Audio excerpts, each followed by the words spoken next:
Hello and welcome to Keele University's first visa information session for September 2024.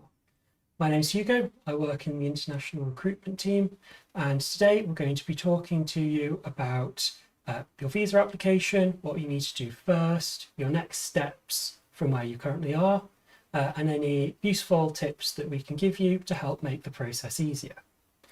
We will have the option for you to ask questions in the chat below. So feel free to do that, and we will stop and take questions towards the end of the session. I'm joined by my colleague Beth, who works in international compliance. Would you like to introduce yourself? Yeah, sure. So thanks, Hugo. My name's Beth Walton. I work in immigration compliance and advice here at Keele University. I've been working with international students since 2017, so hopefully I'll be able to answer all of your questions today. Thank you. We'll just say as well, we're going to be giving quite general advice today. If you've got a really specific question, because I know you've all got your own individual situations, then please feel free to email us and we will do our best to answer your questions. We'll give you all our contact details at the end of the session. That's great. Thank you. So we'll get started straight away with most of our students and applicants who are currently watching will be at the stage at which their next step is to pay the deposit. How would you go about this, and how much do they need to pay? Okay, so all applicants will need to pay at least £4,000 deposit towards the tuition fee. So for undergraduate students, you will need to have paid that by the 2nd of September, and for postgraduate students, you will need to have paid it by the 20th of August. However, I would advise you to pay this sooner rather than later, as you won't be able to move on to the next stage of the application until you've paid your tuition fee deposit. To pay it, if you just go on to our Keele University website, keele.ac.uk, and you can type in the search bar, pay tuition fee deposit, and all the information will be there for you. You can pay online, and you just put in your applicant reference number and it'll be straight against your account. Once you've paid that, we'll be able to issue your pre-CAS checklist, which we'll come on to shortly. The more you pay for your deposit, the less you have to show to UKVI as well as part of your financial evidence, so bear that in mind. Great. If an applicant is being financially sponsored, what do they need to do differently? Yeah, so if you've got an official financial sponsor who's going to be paying for your tuition fees and or living costs, then you will need to provide evidence of this to the admissions team. But it does mean you won't have to pay a deposit because your financial sponsor will be paying that. An official financial sponsor is defined as an international company. That means it's registered in at least two countries, or a university, either in your home country or in the UK. There are a few other things as well, which you can find on our website. That's great. So if a student is being perhaps financially assisted by their parents, does that count as just them paying them for themselves? Yeah, that's a great question, Hugo. Thank you. So if your parents or guardians are paying for your tuition fees, that does not count as official financial sponsorship. That counts as you being self-funded. So you'd still need to pay the deposit before you can get your pre-CAS checklist. And you would also need to show us the bank statements held by your parents or guardians. That's great, thank you. So after an applicant pays their deposit, what do they need to do next? So the next thing as well is making sure you meet the other conditions of your offer. So that's providing any certificates of qualifications from your previous study, providing an English certificate if you need to, any other conditions that are on there. Once you've met all the conditions of your offer, the admissions team will send you a pre-CAS checklist. Now you need to look through this really carefully and make sure it's got no errors. It's going to have things like your name, passport number, date of birth, the amount of tuition fees you're going to be charged.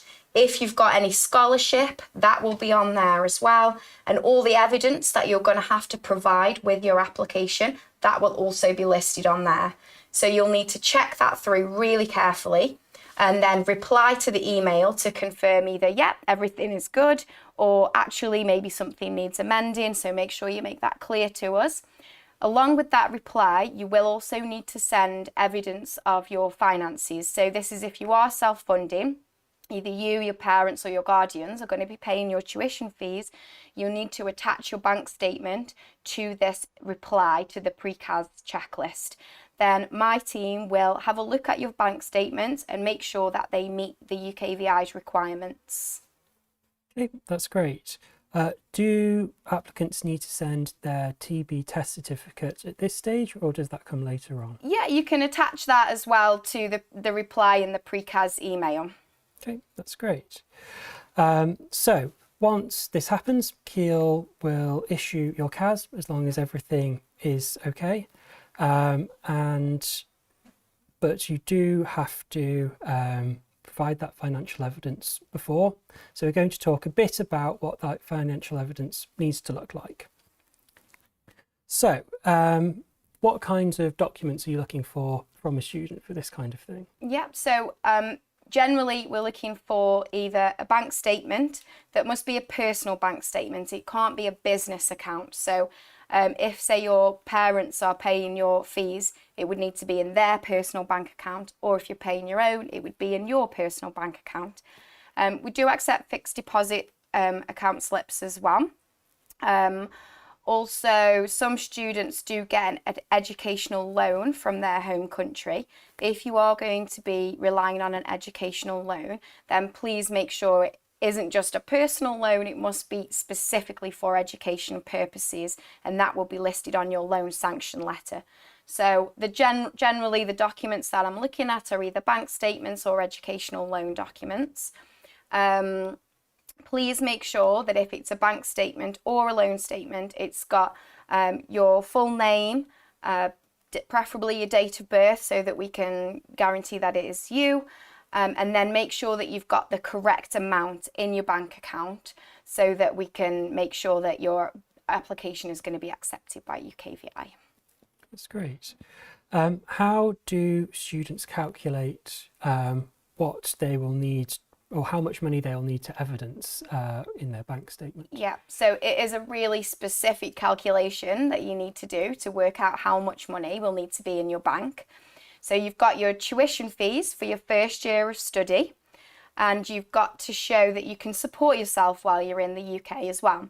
So UKVI say that it will cost you around about £1,023 per month to live in the UK outside of London. So obviously Keele University, we're not that close to London, so you've got this slightly lower fee. Now you need to show that you can support yourself for at least 9 months. So in total, that's £9,207. So you've got your tuition fees for the first year plus £9,207. Then you can take away any money that you've already paid for your tuition fees. So if you've paid your £4,000 deposit or more, that will be shown on your CAS, and you can minus that off what you need to show. If you've got a scholarship, you can also take that off the total figure. And if you've paid any money towards on-campus Keele University accommodation, you can take off up to £1,334, but that is only for on-campus accommodation. And again, if you have paid that, it will be shown on your CAS. So hopefully you can see a little calculation now. I would also recommend that you add a little bit on to that total just to account for currency fluctuations, so that you don't get into the situation where you've submitted your financial evidence and then by the time a caseworker looks at your application, your currency is actually worth a little bit less and you don't have enough. So just to be on the safe side, I would add in either an extra £500 or maybe 10% of the total just to be on the safe side. Okay, that's great. Is there anything in particular that you're looking for in these bank statements that students should be aware of?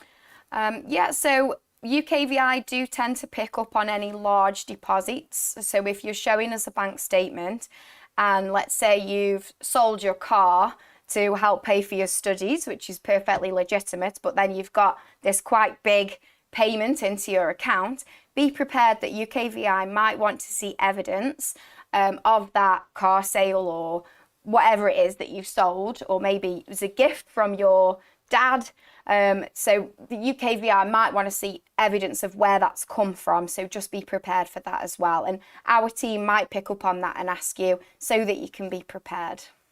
Okay, that's great, thank you.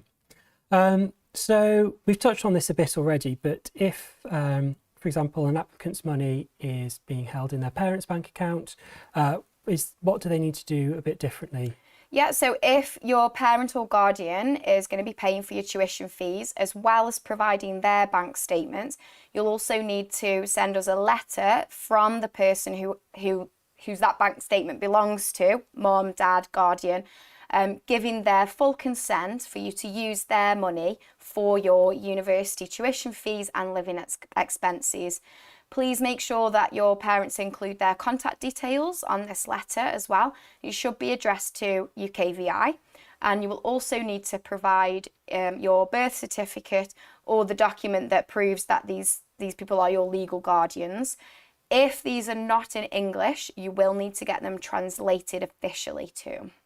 Okay, that's great, thank you. Now, when students are going through this process, they might be asked to do a credibility interview. Could you just talk a bit about what that means, what the student might need to do to prepare for something like that? Yeah, of course. So yeah, some students do get interviewed by UKVI, and in preparation we might choose to interview some students as well. Now this is nothing to worry about. We're just going to be making sure that you're prepared for your application. Things that you would need to do to prepare is maybe really be sure on why you've chosen the course that you've chosen. I want to know why you're passionate about studying business management or pharmaceuticals or anything like that. Make sure you can give me the reason why you've chosen that subject, and also tell me why you've chosen Keele. That's what I'm really interested in. I want to know that you've looked at other universities, but you've chosen Keele, and I want to know why. Also, I might ask you at that point something about your finances. So if I have spotted a big deposit on your bank statement, I might ask you to explain that. But we'll just have a general conversation. The reason behind these interviews for UKVI is just to make sure that you're a genuine student. So obviously you've got absolutely nothing to worry about. You're just going to be talking about why you want to do what you want to do. That's great. So everything's gone well. The student has sent all their documents back, got their CAS, and they're now looking to submit their visa application. Mm-hmm. Could you talk us through a bit about how that works, what they need to do, how they can go about it? Yeah, sure. So the application is online, but there is an in-person section. You will need to go to a visa application centre. Now, there might be one in your country or there might be one in a neighbouring country. I know some nationals do have to travel a little bit to get to a visa application centre. So please do a little bit of research and make sure that you can get to your visa appointment by the date specified. But you'll be asked to upload the documents that we've just discussed. So your financial documents, your qualifications, English language, TB certificate if you are from a country that needed to provide a TB certificate. There'll be some general questions about your immigration history. Please make sure that you answer these questions 100% honestly and accurately. If you have been refused a visa in the past, this won't necessarily go against you on a visa application. But if you don't tell UKVI about it, then it definitely will be held against you. So you need to make sure that you answer really honestly and openly. There'll be some questions about your course, and you'll be able to find all that information in your CAS that we will send to you. So it will have the name of your course, the level of your course, that will all be on your CAS, as well as our alternative collection location code. So when you come to the UK, you will be issued a BRP. Well, you might be issued a BRP depending on what your nationality is, but a lot of people will be issued a BRP. And to make things simpler, you can have this delivered to Keele University, and you just need to put in our alternative collection location code, which is on the screen right now. This will just make your life so much easier when you get here, so you don't have to go and find a local post office. So once you've filled in the application, uploaded all your documents, you make your appointment for your biometrics, which is to have your photograph taken and your fingerprints. And once you've attended that, you just need to sit back and wait, and UKVI will contact you if they need any more information. My tip here is make sure you keep checking your junk mail, because often UKVI emails for some reason go into your spam or junk folder. So please make sure you keep checking that as well. Okay, that's great. How much will students need to budget for making their visa application? Yeah, that is an important point that I totally forgot to include there. So when you submit your visa application, on the day you will need to pay for the visa application, which currently is £490, and you will also have to pay for the immigration health surcharge. Now this is £776 per year of study in the UK, plus a little bit extra. So if your course is for longer than 12 months, you will automatically get given an extra 4 months on your visa. We call this a wrap-up period. So it gives you a chance to wrap up your affairs in the UK, either apply for a new visa or another course, whatever it is that you're planning to go on and do at the end. So you also have to pay the immigration health surcharge for this as well, which means if you're doing a 1-year master's, you're going to be paying £776 plus half of that again, which I'm not amazing at maths, so I won't do that in my head. You can work it out yourself. But if you were doing a 3-year undergraduate course, you would need to pay for 3 years of immigration health surcharge plus that extra 6 months as well. So it is going to be quite a large figure that you're paying. So as Hugo says, make sure you've budgeted for that and don't take that out of the financial out of the funds that you've saved in your financial evidence. You should pay that from somewhere else, preferably. That's great, thank you. Are there any countries that have sort of different rules for finances and this kind of thing? Yeah, so not every national will be asked to provide their financial documents. You can find a list of these countries on UKVI's website. However, even if your country is listed in this agreement, you still need to be prepared to show UKVI the documents, because they could still ask you for them. Okay, that's great, thank you.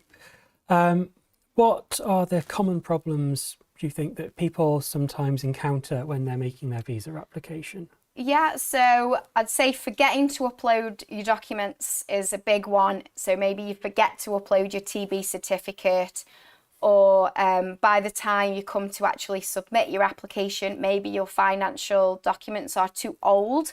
So from whatever the closing balance is on your bank statement, you've only got 31 days from that date to actually submit your application. Otherwise, you're going to need new documents that are more up to date. Okay.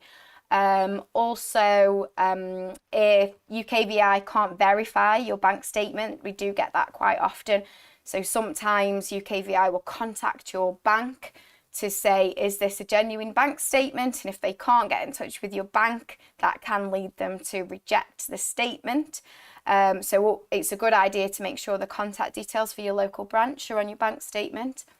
Another one we get is at the interview. If people are interviewed and they can't really give a good explanation of why they've chosen Keele University or why they've chosen this specific course, then that could be another reason why your application gets refused. So that would be the main areas to focus on. Okay, that's great. So once you have applied for your visa, everything going well, your next step will be enrolment.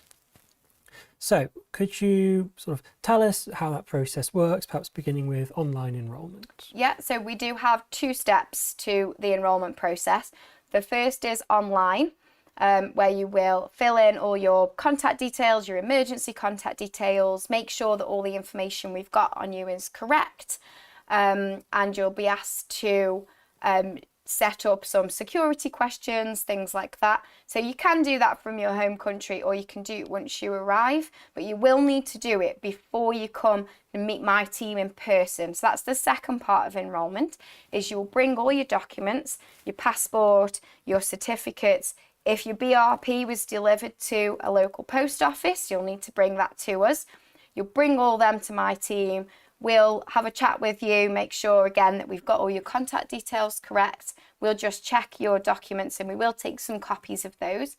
If your BRP was delivered to our team, then we will issue it to you on that day, and you'll also be able to get your Keele ID card, which means you've got access to the library and all the buildings, and means you can start getting student discount in the shops too. Okay. How soon before their course starts can students start to arrive? So you will be able to arrive up to 1 month before your course start date. That's granted by your visa. So you'll get a sticker in your passport, which we call an entry clearance vignette. And the start date of that, depending on when it's granted, should be 1 month before your course start date. If your visa gets granted a little bit later, it'll just be as soon as possible, basically. So yeah, you'll be able to arrive up to 1 month before. We will start actually meeting you and doing your enrolments in person on the 19th of September. All the information about where you'll be able to find us on campus will be communicated to you via email, so you don't need to worry about that just yet. But yeah, you'll be able to come and meet us from the 19th, which is also Welcome Week, where there'll be lots of activities going on where you can meet all your new classmates. Okay, that's great, thank you. So, are there any sort of conditions or rules with the visa or with the university that applicants should know about before they arrive? Yeah, I think that's a really good question. So once you've got a student visa, you have actually got more rules than a home student. Everyone obviously has got to follow Keele University's regulations, which are all on the website. But as an international student, you will also have UKVI regulations to follow. The most common one that I get asked about is working conditions. So you probably will, you maybe will want to get a part-time job while you're at university, which is absolutely fine. It will help you supplement your income while you're here, and it will also be really good for your CV to have some UK work experience on there. So not a problem at all. But you will be limited to only 20 hours per week during term time. So that's any time you're expected to be studying, you will only be able to work 20 hours per week. And there are also some limits on the types of work that you can do too. So you won't be able to do any freelance work. You won't be able to be self-employed. And there are a few other things as well, but we will go through that with you when you get here to make sure that you're confident. If you did want to do a bit of research on that before you came, then we've got loads of information on our website which you can have a look at, or you can email us if you've got a really specific question too. There are other restrictions with a student visa as well. They're mainly to do with keeping us informed with what you're doing, where you're living. If you're making any changes to your course, you need to come and talk to our team about that first. But we have a drop-in every weekday, so you can come and talk to our team Monday to Friday about anything that you're concerned about or any questions that you've got. We're here to help. That's great, thank you very much. So sort of starting to get towards the end of my questions, are there any more general piece of advice that you'd give for students about life in the UK, maybe around accommodation, budgeting, that kind of thing? Yeah, definitely. So do your research about where Keele University is. There are a few small towns and cities nearby, namely Stoke-on-Trent and Newcastle-under-Lyme. Don't get confused with Newcastle-upon-Tyne, that's a completely different place. So have a think about where you want to live, whether you want to live on campus with other students. It'd be really easy to get to your lectures that way. If you decide to live off campus, you are going to be looking at getting a bus onto campus for your classes around about 15 to 20 minutes, whether you choose Newcastle or Stoke. But there's plenty of options out there, so please make sure you do your research before you come. Ideally, we would prefer you to live in one of those places. If you do want to live a little bit further away, I wouldn't recommend living any further than an hour by public transport, because otherwise it's just going to get expensive and time consuming to come to your classes and to take part in university life, get involved in social events, that kind of thing. Once you're here, we've got loads of support for you to help with things like budgeting, because that could be very different for you, especially if this is the first time you're going to be living away from home and you're going to have to deal with all that kind of thing yourself. Make sure you come and talk to our team and the Student Support and Experience team and the Students' Union. There's loads of things out there to help you. Once you've enrolled, you'll be able to get a letter from the university confirming you've enrolled, which will help you to open a UK bank account. In the UK, you can open a student-specific bank account, which is a really good idea because you might get some special offers. As I said, once you get your student card, you'll get some discounts in shops as well. So all these kind of things are good things to look out for. Okay, that's great. And so would you say, looking at accommodation, that, for example, a student living in Birmingham or Manchester would be too far away? Birmingham or Manchester would probably okay, but you'd need to make sure that you are near to a train station because these are very big cities. So if you live in the suburbs of Birmingham and you've got to get into the centre of Birmingham and then get to Stoke and then get to Keele, that's going to be a really long journey for you, and it will end up costing quite a bit of money in the end. So I would really recommend, if you are going to live in another city, make sure you're near to a big train station because you'd have to get the train to Stoke and then get the bus from Stoke to Keele. So please do a lot of research on this. It is quite important. That's great, thank you. And my last question, what can students immediately do if they need any more help going forward? Of course, yeah. So hopefully you found this really informative, but if you have got some specific questions that either you don't want to ask today on the chat or if they're quite individual, please get in touch with us.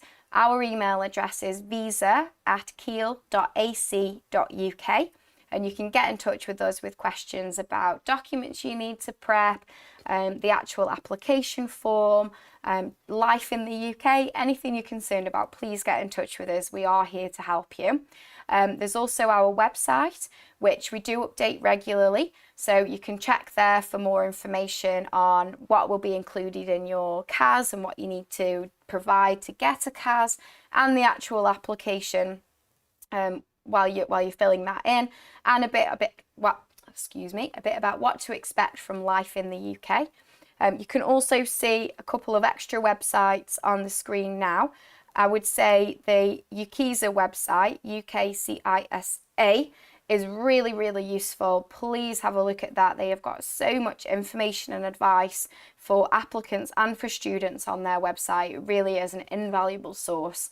They've got loads of things on there as well. If you're interested in doing a bit of travelling in Europe while you're here, then you can have a look at their tips.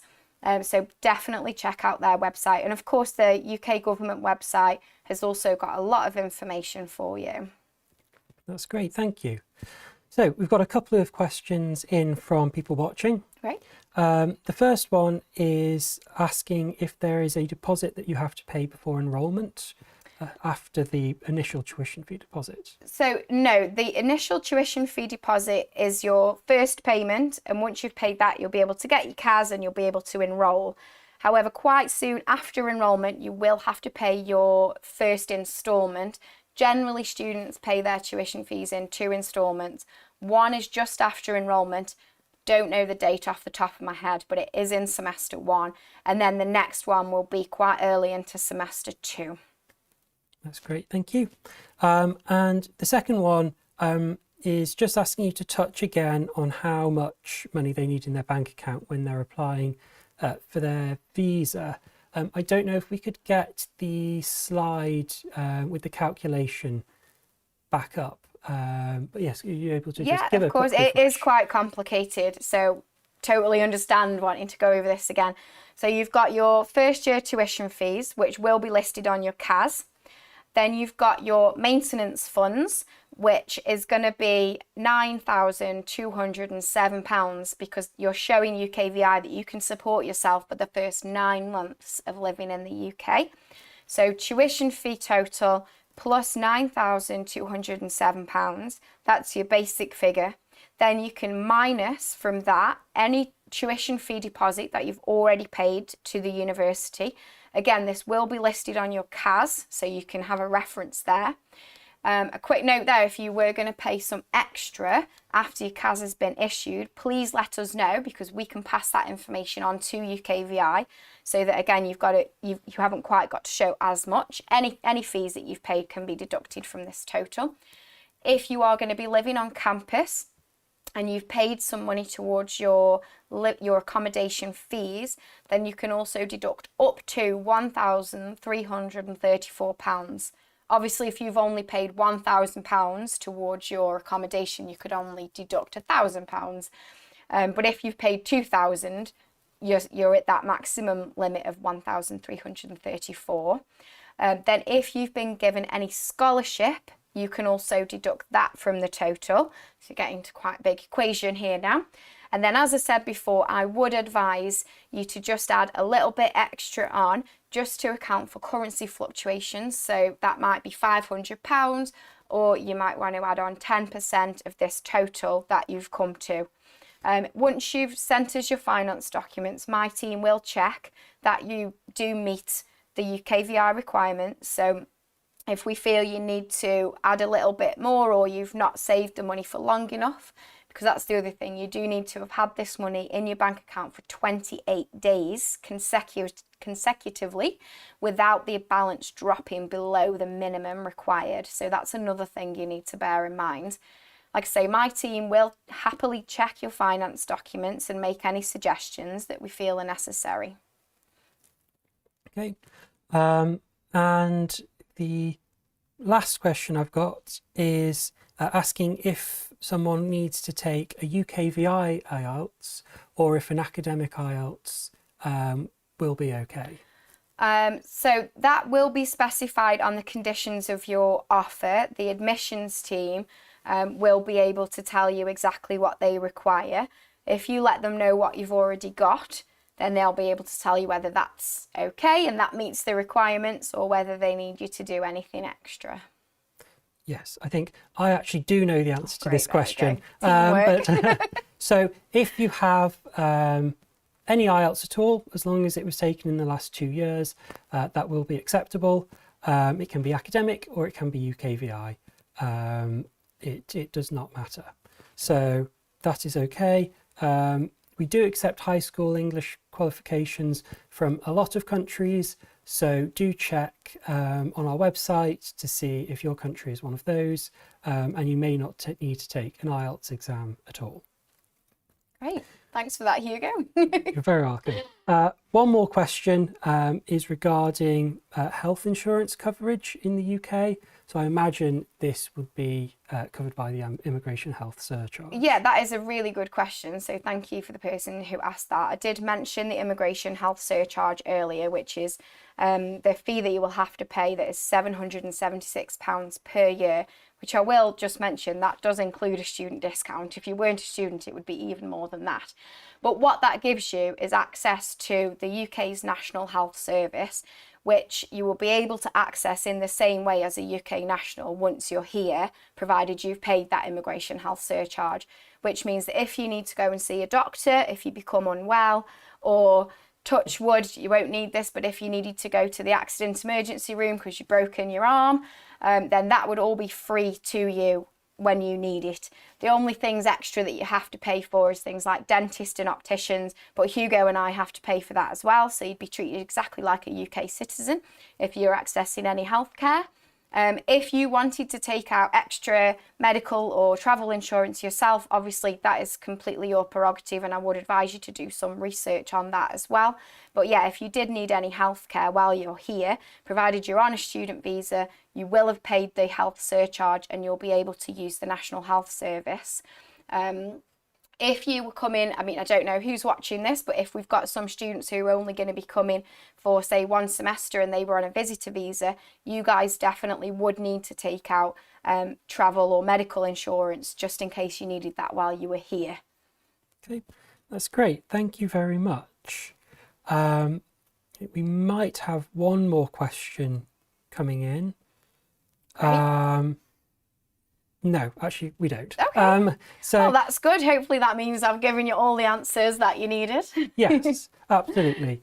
So that concludes the webinar. Thank you very much, Beth, Thank for you. your time. I hope that everybody watching has found this really useful. If you've asked a question that hasn't been answered, it's likely because it is personal, in which case get in touch with our teams via email, and we will help you out on a one-on-one basis. And even if you do have any other questions more specific to your application, do feel free to get in touch.